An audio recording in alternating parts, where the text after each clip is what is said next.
Fala guerreira, fala guerreiro, aqui quem fala é o Biro. E meu nome é Bianca. E eu sou a Andréa Pires e estamos começando mais um Peão 4.0. No dia 15 de novembro acontecerá o primeiro turno das eleições municipais em todas as cidades do país. Nessas eleições são eleitos vereadores e prefeitos das cidades. Mas como nós, trabalhadores, temos que encarar essas eleições, né? Já que a gente sabe que a grande maioria dos políticos estão junto com os patrões para atacar as nossas condições de vida e de trabalho. Pois é, Bianca, e todas as eleições aparecem todo tipo de político, falando que vão resolver os problemas da saúde, da educação, do desemprego, a mesma ladainha de sempre. E quando eleitos, tudo o que fazem é tirar nossos direitos e piorar as nossas vidas. Andréia, enquanto isso, o lucro dos patrões e dos banqueiros não para de subir. E os políticos, o judiciário e os milionários ganham cada vez mais regalias e privilégios. As igrejas, cada vez mais ligadas ao Estado, acabam com a ilusão do Estado laico.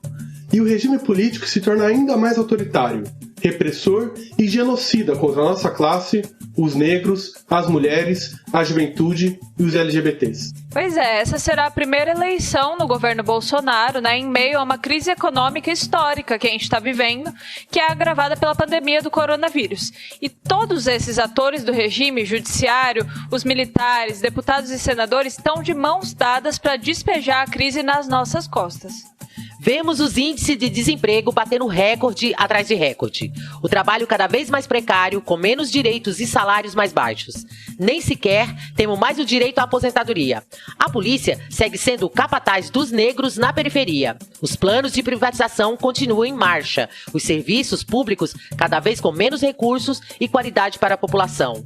Enquanto a dívida pública ilegal e fraudulenta é paga religiosamente para entregar todo o país nas mãos dos grandes capitalistas internacionais. Andréia, mas o período eleitoral é também uma oportunidade importante para debatermos política e apresentarmos uma alternativa para os trabalhadores, para os principais problemas do país. E é por isso que aqui no Peão 4.0 resolvemos fazer uma série especial de episódios com o tema Os Trabalhadores e as Eleições, até o final do período eleitoral. E hoje, no primeiro programa dessa série, a gente vai resgatar a história das eleições no nosso país, chegando ao atual cenário eleitoral do Brasil após o golpe de 2016. É isso aí, Birão. Bora começar o programa? Bora! Vamos lá!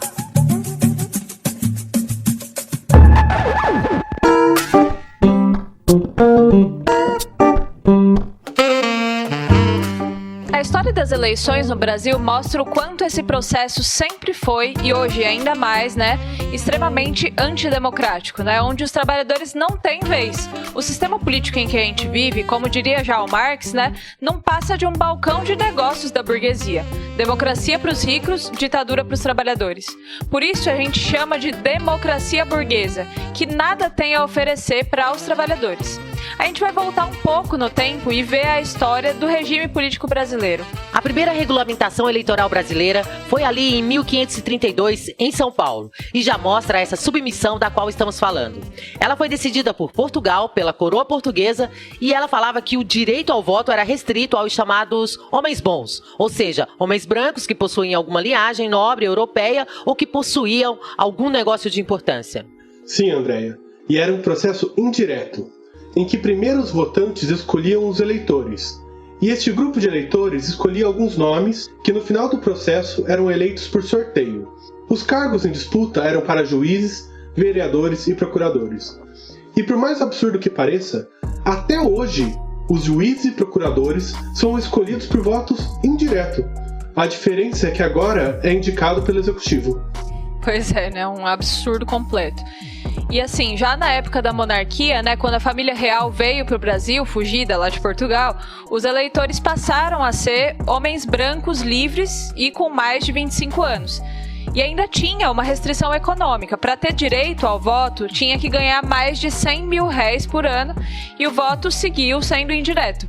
Foi só em 1880 que se instituiu a Lei Saraiva, que implementou o voto direto, mas que, por outro lado, aumentou a restrição econômica. A renda mínima passou a ser, para um eleitor, né, passou a ser R$200 mil, ou seja, tudo para evitar que escravos libertos, as mulheres e a população pobre e trabalhadora pudesse votar. Aí a gente pensa, né?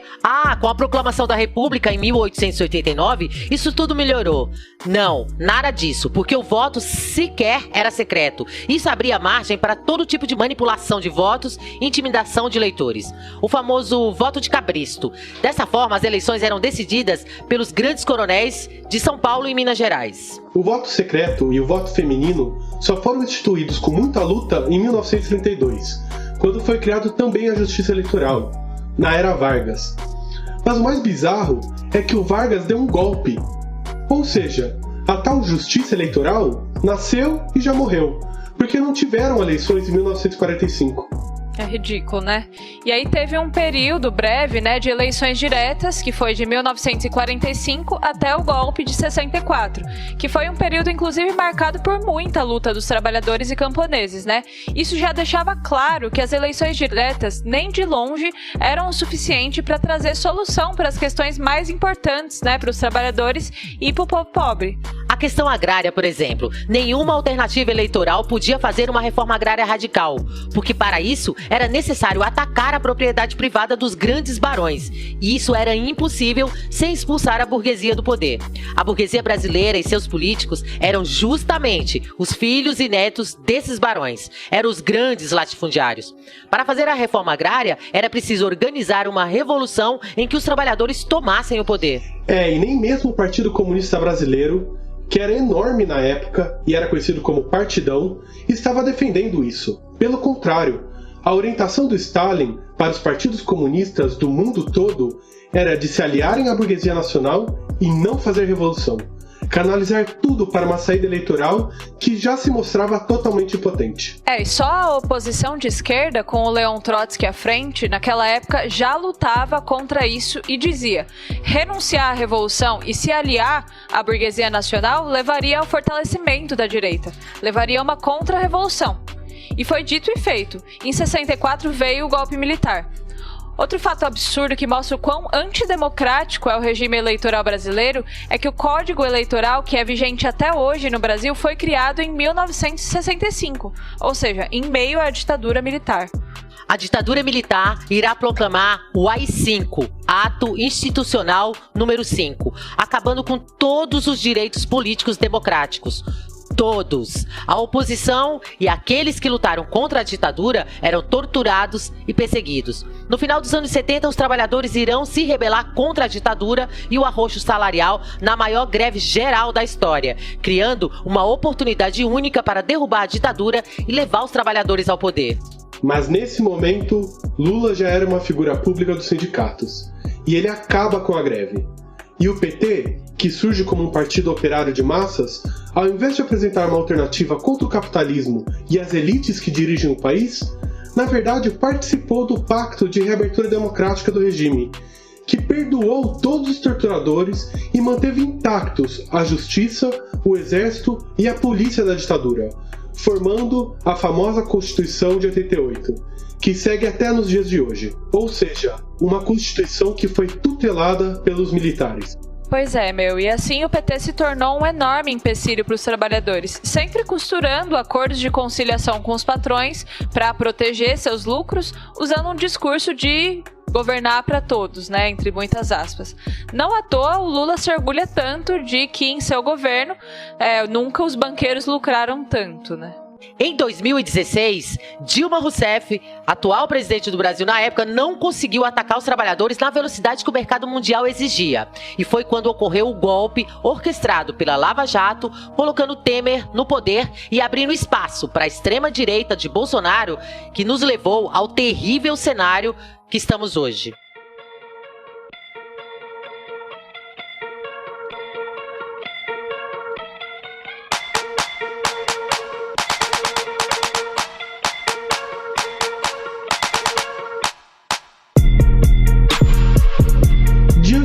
Mentiras. Após décadas de políticos governando para os patrões e para a grande burguesia internacional, sem falar nos grandes esquemas de corrupção envolvendo políticos e empresas nacionais e internacionais gigantescas, com fraudes e desvios de verbas para merenda escolar e na área da saúde, inclusive em plena pandemia, é muito comum vermos trabalhadores que abandonam qualquer esperança de mudança e acabam caindo no discurso demagógico dos políticos.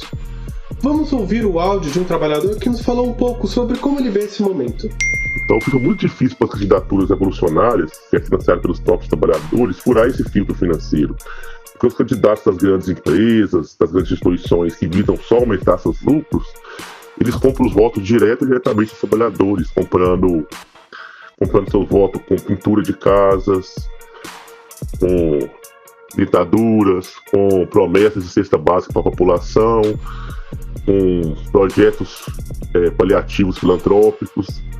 Então a gente vai ter a melhor proposta, os trabalhadores concordam com as nossas propostas, mas na hora de votar, eles acabam votando nessas candidaturas que compram diretamente ou indiretamente seu voto, né? Por isso que eu acho que é importante a gente denunciar e mostrar que essa eleição burguesa, no fundo, ela não serve para mostrar a vontade dos trabalhadores, porque ela é feita de uma maneira velada, que é onde é comprado o voto da toda a classe trabalhadora. É isso mesmo, meu. E esse processo eleitoral é antidemocrático e controlado pelos poderosos. É muito difícil para os trabalhadores que queiram se candidatar conseguir fazer uma disputa justa com as verdadeiras máquinas eleitorais dos grandes partidos que há décadas governam e possuem muito financiamento dos grandes empresários, né?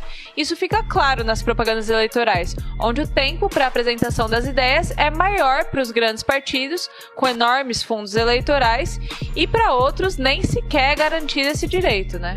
É verdade, Bianca. Esse é o mais do mesmo que a política dos ricos representa. A cada 4 anos, esses políticos voltam a se reeleger ou continuam seus planos com novas figuras. Fazem um monte de promessa nas propagandas e depois nada é feito de fato para responder às necessidades dos trabalhadores, não é mesmo?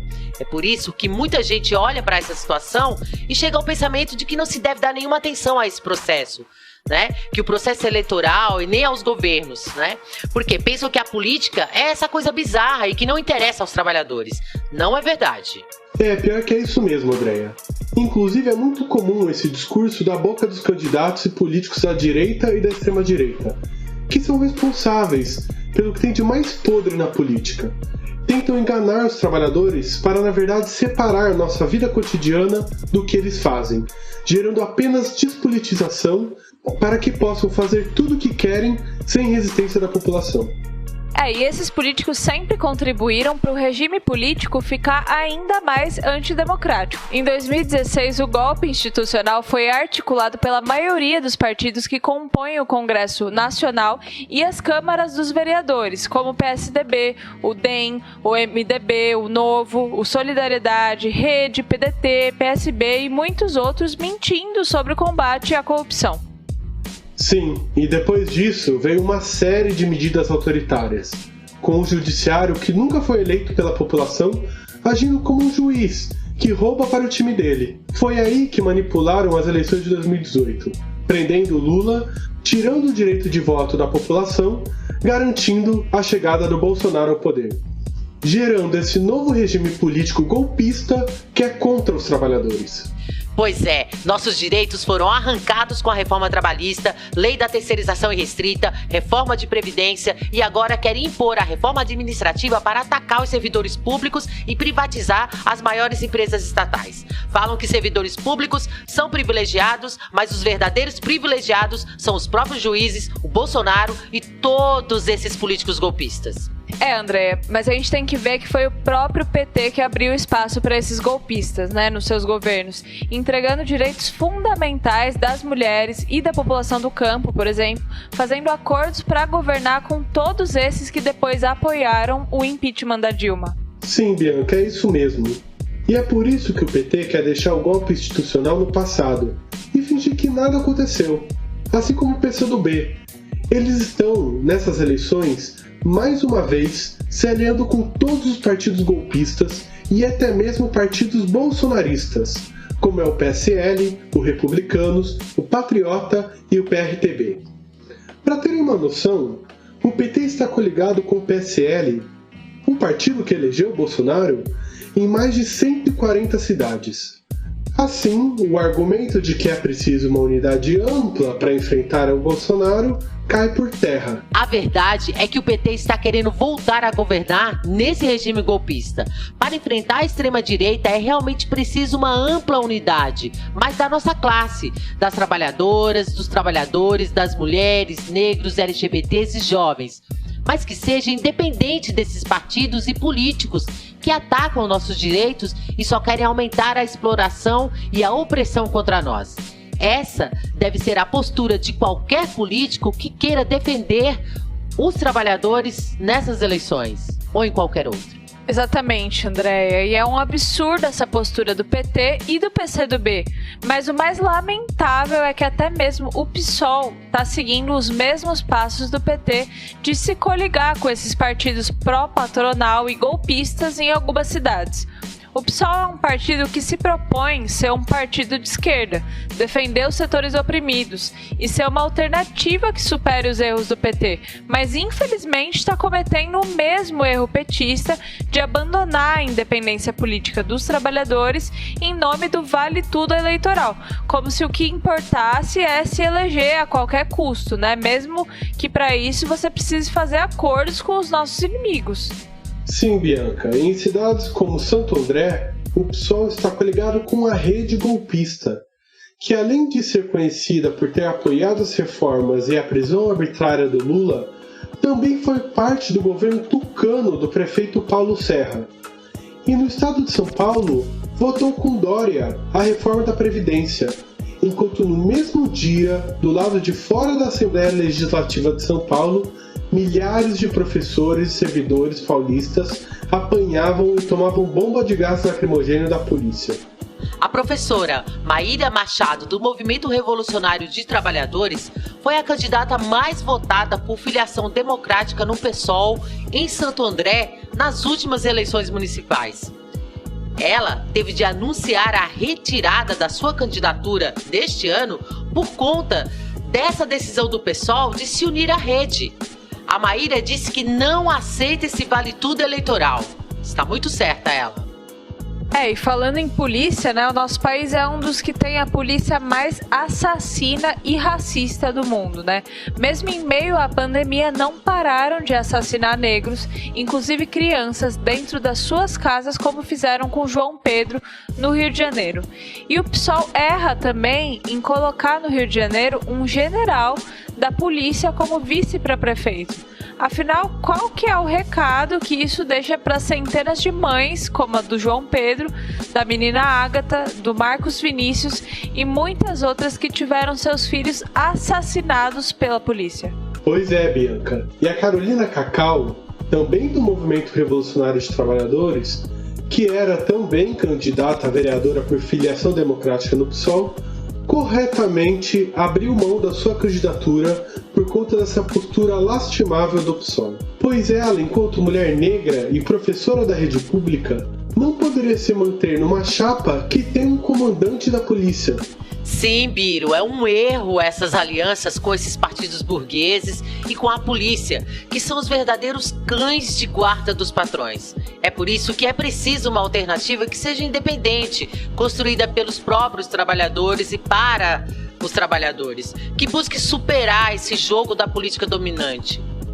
Mas há muitos obstáculos que precisamos superar para conseguir construir alternativas como essa, justamente porque esse sistema político e o Estado são instrumentos usados pelos grandes patrões e capitalistas para impedirem nossa organização.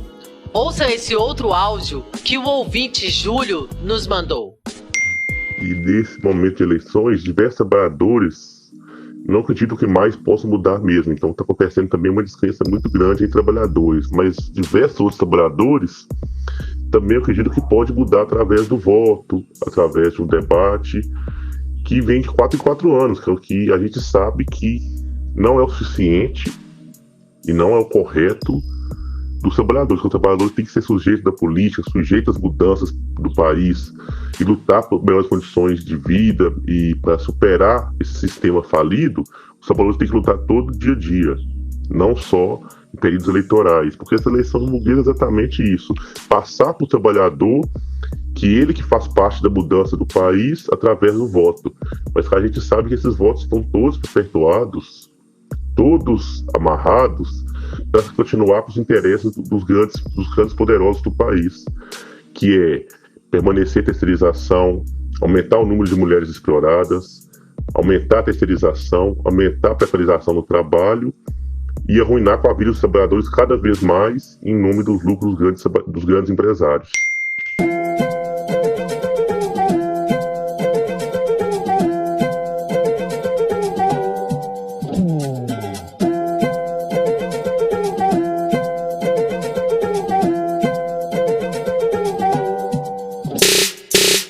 Com certeza, ele tá certíssimo, né? E é justamente para que os trabalhadores se tornem sujeitos e possam decidir os rumos do país que a gente acredita que esse momento eleitoral é somente mais um espaço de discussão e defesa de ideias que afrontem esse sistema político dominante, né? Mas é preciso denunciar que esse sistema é tão antidemocrático que torna extremamente difícil legalizar novos partidos de trabalhadores, pois é preciso cumprir uma série de exigências burocráticas quase impossíveis de serem realizadas. Por isso, as organizações de trabalhadores, como o Movimento Revolucionário de Trabalhadores, que é o MRT, precisam usar o recurso da filiação democrática em partidos de esquerda, né, que cedem sua legenda para que os candidatos possam participar do processo eleitoral. É verdade, Bianca. E além desses mecanismos para impedir a participação e disputa em condições de igualdade das candidaturas dos trabalhadores, eles querem, como o nosso companheiro falou em seu áudio, que nós fiquemos passivos, esperando a cada 4 anos para que venha um candidato deles e nos prometa novas mentiras em troca do nosso voto. Andréia, mas nós trabalhadores não podemos cair nessa.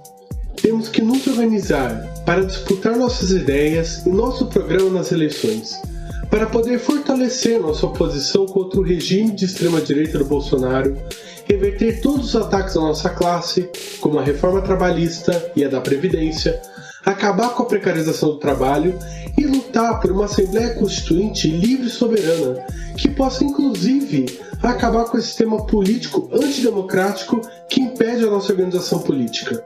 É isso, Biro. E nesse sentido, a candidatura coletiva da Bancada Revolucionária de Trabalhadores, com a Diana Assunção, o Marcelo Pablito e a Letícia Parques, assim como a candidatura da Valéria Miller, lá em Porto Alegre, e da Flávia Vale, em Contagem, são exemplos importantes nessas eleições. Nós vamos ficando por aqui. Esse foi mais um Peão 4.0 especial de eleições. Um podcast feito para e por trabalhadores. Até a próxima. É isso, galera. E se você gosta dessas ideias e você quer ajudar a gente que é uma mídia independente, que não recebe dinheiro de nenhum patrão, de nenhum empresário, entre lá na página do Esquerda Diário e busque pelo financiamento, da parte do financiamento do Esquerda Diário, e contribua com qualquer valor que você puder colaborar. E se você gostou desse programa, curta e compartilha nas redes sociais. E se você gosta das nossas ideias, acompanhe a gente através do esquerdadiario.com.br.